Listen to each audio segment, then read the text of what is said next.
નમસ્કાર મિત્રો, વિડીયોમાં તમારું સ્વાગત છે। મિત્રો, ગુજરાતના હવામાનમાં પલટો આવ્યા પછી આજે પણ રાજ્યના કેટલાક જિલ્લામાં હળવાથી મધ્ય વરસાદ પડવાની આગાહી છે। આગામી 5 દિવસમાં ગુજરાતના મોટા ભાગના વિસ્તારમાં મહત્તમ તાપમાન 3 થી 5 ડિગ્રી સુધી ઘટવાની શક્યતા છે।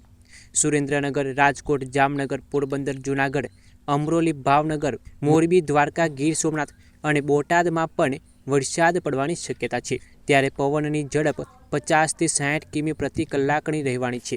આગામી 7 દિવસ પછી પશ્ચિમ ભારતમાં મહત્તમ તાપમાન 3 થી 5 ડિગ્રી સેલ્સિયસ સુધી ઘટાડો થઈ શકે છે।